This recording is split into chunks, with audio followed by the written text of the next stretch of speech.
Snailfish kind of look like oversized tadpoles. They can reach 2 feet in length and are considered the deepest living fish, as in, researchers haven't found a fish that lives deeper in the ocean than these guys. Supposedly, the pressure where some snailfish species live is so intense that it would feel like the weight of more than 3,000 rhinos pressing against you. In other words, you would be crushed. But not the snailfish. Snailfish are found from the Arctic to Antarctic waters. They occur most diversely in the Pacific Ocean, but also appear in the Atlantic and Indian Oceans. Though snailfish live at a depth of 4.5 miles below the ocean's surface, some species are also found in tide pool areas. Though the tide pool living snailfish probably don't visit their abyssal relatives for the holidays, and vice versa.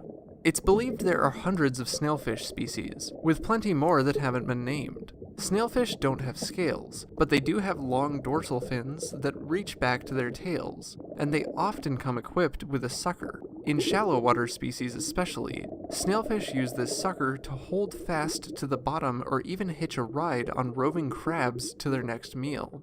Snailfish use crabs for other more heinous reasons, but we'll get back to that in a bit. These fish spend most of their time at the bottom of the water column. For shallow water species, currents may push them along, so these suckers come in handy for staying in place. However, the deeper a snailfish species lives, the less likely it is to have developed this suction cup-like apparatus, and the deepest dwelling species may not have a sucker at all. While perusing the ocean floor, snailfish seek out prey in the form of worms, crustaceans, cephalopods, and gastropods. Strangely enough, these fish may also commonly be called sea snails. However, this common name seems even more confusing than snailfish, so we'll just stick with that. Of course, in the instances of both common names, it feels worth it to say these animals aren't snails.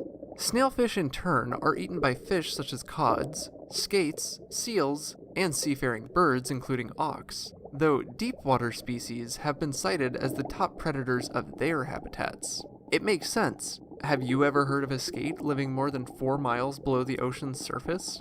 As a diverse group of fish, the breeding habits of snailfish species can differ. Deep-sea species have been documented to lay small clutches of eggs throughout the year, while shallow water species lay eggs in large clutches. This is where the crabs come back into play. In areas where snailfish and king crabs coexist, the snailfish lay their eggs in king crab gills. How they do it is still a mystery, but why seems pretty obvious. Protection.